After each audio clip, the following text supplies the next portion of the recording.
네, 각 당 선대위원장과 함께 현재 판세와 선거 전략을 들어보는 시간을 마련하고 있는데요. 오늘은 김민석 더불어민주당 상임공동선대위원장과 조금 더 깊은 얘기 나눠보겠습니다. 지난주에 뵙고 일주일 만입니다. 네. 선거운동도 이제 절반 넘었는데 이재명 후보의 지난 선거운동 자체 평가하신다면 어떻게 하세요? 어쨌든 현재로서는 큰 흐름에서 내란 극복이라는 큰 흐름과 경제 살리기라는 큰 흐름, 그다음에 준비된 후보라는 어떤 판단 기준 세 가지가 다 합이 맞아서 이재명 후보가 한 번도 1위를 뺏기지 않고 앞서가고 있는 선거 아닙니까? 그 흐름은 변하지 않다고 보고요. 그거를 지키는 선거가 또 쉽지 않죠. 이게 이제 큰 실수 없이 매우 신중하고 조심스럽게 가야 되는데, 일단 현재까지는 아주 잘한다 이렇게 보기는 어렵지만은 큰 실수는 없이 지금까지 온 거 아닌가 이렇게 싶습니다. 너무 박하게 점수를 주시는 것 같은데. 아니 뭐 후보보다도 이건 선거 운동하는 저희 모두가 포함되어 있는 예, 것이어서 예. 저희 선대위, 저희 예. 당, 저희 캠프가 노력은 하고 있는데 국민들께서 보시기엔 한 60점 조금 넘게 하고 있는 거 아닌가 이렇게 보고 있습니다. 방금 말씀하신 대로 선거 판세는 이제 1, 2를 계속 지키고 있는 여론조사 결과가 계속 나오니까요. 근데 다른 쪽, 뭐 3파전이니까요. 선거 판세에 좀 영향이나 변화가 있었던 기간으로 보세요. 지난 한 주를. 사실상 판세에 영향이 있었던 일은 큰 거는 없죠. 뭐 미세한 게 뭐 TV 토론, 그러니까 큰 게 없는데 네. TV 토론을 거치면서 김문수 후보는 오히려 이제 정말 저기는 별 가능성이 없겠구나 이렇게 되고, 이준석 후보는 그래도 공격력이라든가 이런 건 원래 조금 있으니까 논리적으로 좀 있겠구나 보이고, 그 대신 대통령을 할 만한 정도는 아직 아니구나 이렇게 또 재확인되면서 그런 보수 후보 내에서의 약간의 미세 조정 정도가 있는 것이고, 이재명 후보와 관련된 큰 판세 자체가 변한 건 없는 거 아닌가 싶습니다. 그 원래 선거 전략통이시니까 선거 전략적으로는 중반을 넘어서는 이 시점이 어떤 부분에 좀 주력하고 접근하나요? 케이스 바이 케이스인데요. 네, 네. 이번 대선의 그때마다 경우에. 다른데 예, 이번은 아시다시피 워낙 예, 탄핵, 파면, 예. 내란 진압이라는 큰 흐름이 정리돼 버려서 예를 들어 어떤 메가 공약 같은 정책이 좌우하거나 네. 또는 특별한 인신 공격이 또 판을 가르거나 하는 그런 이슈들이 다 부차화돼 버린 거죠. 그래서 나라가 어려우니 정권 교체는 해야 된다가 대세가 돼 있고, 그나마 준비된 후보가 하는 것이 좋겠다는 거에서 이재명 후보가 앞서고 있다는 것도 다 아는 것이고, 그 선상에서 출발한 선거입니다. 근데 거기서 혹시 방심하는가, 네. 에러가 있는가, 요게 하나가 있고요. 근데 아직까지 그렇진 않고, 근데 의외에 막 다크호스가 확 튀어 올라오는가, 이게 또 하나 있는데, 현재까지 보면은 김문수 후보는 그냥 그 자리에 있는 거고, 이준석 후보는 아직 다크에서 무슨 다른 호스가 된 것 같지는 않습니다. 네. 다 고수로 있다. 사실 선거운동 기간 중에 제일 겁을 내는 게 설화죠, 설화. 예. 그런데 이제, 좀 이건 이례적인 것 같아요. 저도 선거를 오래 뛰어봤지만 선거 낙관론에 대한 발언 금지, 뭐 거의 지도부의 지시사항으로 내려가는데 이렇게까지 하시는 이유가 있을 것 저희가 같아요. 걱정이죠. 왜냐하면 예. 선거에서 제일 위험한 것은 예. 이번 선거는 어떻게 보면 저희 입장에서는 국민의힘과의 싸움이라기보다는 저희 자신과의 싸움이고 국민과의 대화입니다. 왜냐하면 국민들께서 이미 정권 교체하자고 마음을 거의 정해 놓으셨잖아요. 그런데 민주당 너네 잘하냐? 이재명 후보 잘 할 수 있냐? 라는 걸 묻고 계시는 거거든요. 준비가 돼 있는지 경거망동하지 않는지를 보시는 거예요. 예, 예. 그런데 거기서 표줄 국민은 그렇게 생각하고 딱 보고 계신데 거기다 대놓고 우리 잘 될 것 같아 이런 소리 하면 욕먹지 않겠어요? 그래서 조금 그렇게 가볍게 발언이 나오거나 하는 것은 용납하기 어렵다 하는 판단을 후보와 지도부가 하고 있습니다. 후보도 그런 긴장감을 갖고 계신가요? 아, 그럼요. 가장 강한 긴장감을 가지고 있다고 볼 수 있죠. 지금 TK 얘기를 좀 해볼게요.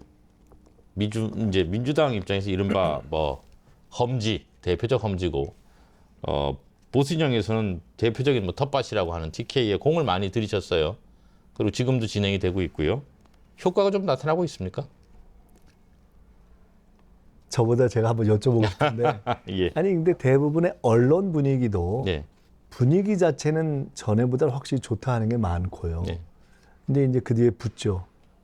과연 표로 연결될까? 예, 예, 예. 다음 질문 그건 하시네요. 저희도 잘 모르죠. 예. 그리고 연결 안 될 수 있죠. 또 분위기 좋았는데 표로 연결 안 된 경험이 많습니다. 네네. 심지어 표가 더 안 좋아졌던 경험도 있습니다. 그건 왜 그러냐면 분위기를 표로 연결시키는 데는 그 고리에 조직이 필요한데 우리는 조직이 약하거든요. 예. 적어도 TK에서는. 그렇기 때문에 결코 방심할 수 없고요. 오히려 그럴 때에는 분위기 괜찮은 것보다 하고 이렇게 설렁설렁 하는 것이 오히려 독이 되죠. 그런 부분을 충분히 알고 있기 때문에 근데 그렇다고 해서 갑자기 하루아침에 조직이 막 확 늘어나는 건 아니어서 신중하게 또 아주 있는 그대로를 이렇게 인정하면서 겸손하게 하는 수밖에 없고 부탁드리는 것밖에 없죠. 민주당 입장에서는 실제로 여론조사를 보면 고무적일 것 같아요. 원래 이제 지난 대선이 22.75%인데 기본적으로는 30%가 넘는 것 같고요. 또 어떤 리얼미터의 조사에서는 보면 오차 범위의 경합까지 나옵니다. 근데 제가 이제 후보님하고 그런 얘기를 최근에 예. 자주 했는데 예. 제가 후보님한테 아예 대표님 예. 그 이번에 혹시 잘 당선되시면 예. 최초의 민주당의 TK 출신 대통령인데 예. 5년 임기 내에 진짜 TK의 흔적을 내셔야 된다. 그래서 앞으로 우리가 지방선거든 총선이든 뭐 하루아침에 다수당은 안 되더라도 TK에 일당은 어렵더라도 진출은 할 수 있는 정당이 돼야 그 지역 출신 대통령이 있을 때 서로 체면이 사는 것이 아니냐. 그리고 실제로 TK가 지금 국민의힘 계열의 정당을 찍어줬지만 별 볼 일이 없잖아요. 지역 발전이. 사실 그렇거든요. 지역 발전, GRDP 이런 거에 있어서 최하위 수준이기 때문에 그런 점에서도 저희가 책임감이 있고 발전을 시켜야 되는데 그러기 위해서 정말 좀 대대적인 획기적인 노력을 하셔야 된다 하면은 이재명 후보께서 당연히 그렇게 생각한다는 말씀을 하시죠.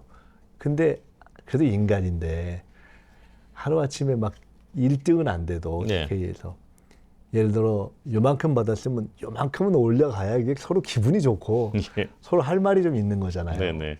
그런 점에 있어서는 그 정도의 격려는 좀 받았으면 좋겠다는 생각을 하고 있습니다. 아니 너무 보수적으로 얘기를 하시니까 지금 그 22.75%에서 사실은 이제 요만큼이 아니고 지금 30%가 다 넘으니까 뭐 40%가 넘는 결과도 있고요. 그러면 예상 목표인 30% 달성이 이게 물론 분위기가 좋았지만 안 올 수도 있는데 목표로 할 만하죠. 이게 가시권에 들어왔다 이렇게. 저희가 TK뿐만 아니라 전국 어디도 예. 이번에는 수치 목표가 없습니다.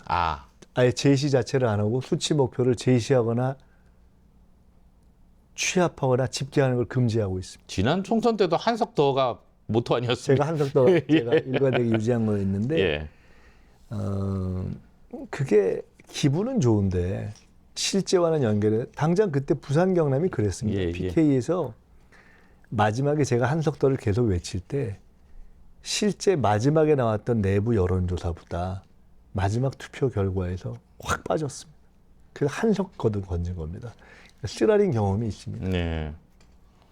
예, 경험에서 바탕으로 말씀하시니까 더 못 여쭤보겠고요. 그 최근 언론 인터뷰에서 이재명은 김대중의 길을 갈 것이다. 그러면서 실용과 통합, 포용 그리고 보수의 결단을 강조하셨어요. 이게 어떤 의미이신가요?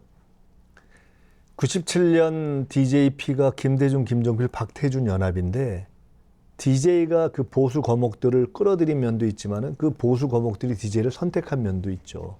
그분들은 다 군 출신이고 애국심이 있고 보수 철학을 가진 분들이고 경제를 중시하고 시장 원리나 우파 경제 논리에 서 있는 분들인데 그분들 입장에서도 좌우를 떠나서 진보, 중도, 보수를 떠나서 나라가 어렵고 경제를 살려야 되고 현실적인 대안은 DJ밖에 없으니까 오히려 힘을 잡고 정권을 잡아서 나라를 살리고 우리가 보완해줘야 되겠다고 선택하신 거라고 보거든요. 지금도 저는 TK를 포함해서 많은 합리적인 중도와 보수의 좋은 분들이 그렇게 민주당과 이재명이 부족한다면 그걸 채워주시면 좋겠습니다. 저희는 그 공간이 넓거든요. 저희가 어차피 집권을 하게 되면 더 큰 집권당을 만들어 갈 텐데 그때 합리적인 중도 보수의 영역은 사실은 전통적인 TK나 또는 중도 보수 생각을 가지고 있는데 민주당을 택하기는 어려웠는데 그렇다고 국힘을 하기는 도저히 이젠 틀렸다 싶은 분들이 저희에게 참여해 주시고 함께 해 주시면 저희 너무 감사하죠. 그런 방식의 결단이 나라에 필요한 때다 이렇게 보는 겁니다. 그 시대에 있었던 그 결단을 보수가 지금 했으면 좋겠다. 네. 이런 말씀이시죠. 자, 국민의힘 얘기를 좀 해보겠습니다. 근데 경선 그리고 단일화 과정 속에서의 내홍 윤석열 전 대통령의 탈당으로 이어지면서 보수 결집 양상이 나타나고 있다고 봐야 할 것 같고요. 네. 한동훈 전 대표도 이제 유세에 참여하면서 바람몰이를 하고 있는데 뭐 이런 움직임 당연히 예측하셨을 것 같은데 어떻게 보세요? 처음부터 저희는 쭉 좁혀질 거라고 봤고요. 예. 가장 많이 좁혀지면 정당 지지율까지 좁혀지고 우리가 방심하면 더 좁혀질 수도 있다 이렇게 봤습니다. 지금 그 추세로 가고 있는 것이고요. 당연히 또 마지막 수호로 단일화를 생각할 것이고 김문수 후보는 당연히 그걸 또 절박할 수밖에 없고 이준석 후보도 사실상 여러 가지 종합해서 보면은 단일화 쪽으로 가고 싶은 생각이 99%일 것이다. 저는 그렇게 처음부터 봤습니다. 지금 그렇게 수렴하면 통상 어느 정도 차이로 보시는 거예요? 정당 지지도로 수렴하게 되면? 근데 이제 정당 지지도는 한 4, 5% 정도 차이가 난다고 보고요. 예. 근데 그건 상황에 따라서 투표율이 어느 쪽이 적느냐 많느냐에 따라서 얼마든지 비슷해질 수 있고요. 다만 후보 단일화 문제는 이준석 후보가 본인의 장기적인 입지 이런 걸 생각할 때 사실은 내심 선호할 가능성이 있는데 현재는 명분이 없어서 못하고 있는 건데 통상 정치는 명분 없는 선택을 하면은 하기 전에는 좀 기대가 있고 뭐 괜찮아 보이다가 막상 하고 나면 거품이 빠집니다. 네. 그래서 저는 아마 이준석 후보가 내심은 단일화인데 실제로는 고민할 것이고 그럼에도 불구하고 구국의 결단 이런 명분을 세워서 하면 실제 결과는 오히려 지금 양 후보를 합친 것보다 좀 빠질 것이다. 아. 큰 역사적인 흐름을 바꾸지는 못한다. 그것은 보통 그런 정치공학은 역사를 못 바꿉니다. 그 이제 뭐 원론은 그런데 이제 현실에서의 기대치는 조금 다르잖아요. 예를 들어서 이재명 후보가 앞서가고 있는데 김문수 후보하고 이준석 후보가 합쳤을 때 숫자가 대등해지거나 넘어선다고 하면 보수 중에서는 희망을 그걸 하죠. 갖지 당연히. 예. 당연히 기대를 갖고 그러니까 하는 거죠. 예. 근데 이제 제가 그렇기 때문에 저희들이 그럴 수 있는 가능성도 보면서 대비하는 거죠. 예. 결코 방심하지 않습니다. 예. 근데 제 솔직한 진단을 말씀드린 예. 거고요. 보통 그런 공학이 예. 계산이 1 플러스 1은 2, 1.5 플러스 1.5는 3 이렇게 될 것 같지만 또는 3 플러스 알파 될 것 같지만 그거는 명분과 명분이 합쳤을 때 되는 거고요. 이런 경우는 명분 없음과 명분 없음이 합치는 것이기 때문에 1 플러스 1이 1.45 수준으로 오히려 0.5쯤 빠질 가능성이 전 더 높다고 봅니다. 그래서 결과적으로는 단일화를 희망하는 기대치를 못 채우고 예. 이준석 후보에게도 큰 정치로 가는 길에서는 마이너스가 될 가능성이 높다. 뭐 제가 그거를 단일화 안 됐으면 좋겠다 싶어서 방해하려고 하는 얘기가 아니라 네. 그냥 냉정한 제가 예. 한덕수 예. 전 총리도 예. 결국은 나갈 것이고 예. 총리 때려치고 나갈 것이고 그러나 출마도 못할 것이고 그렇게 될 것이라는 얘기를 제가 했지 않습니까? 예. 똑같은 관점에서의 네. 객관적 전망을 말씀드리는 겁니다. 말씀 나온 김에 한덕수 총리는 보수 진영의 선거 유세에 참여할까요? 참여 안 할 겁니다. 왜 그렇게 보세요? 정권이 교체된다고 보고 본인이 여러 가지 내란 관련한 것도 있고 부담이 있기 때문에 거기서 거리를 두려는 쪽으로 이미 스탠스를 정했다 이렇게 봅니다.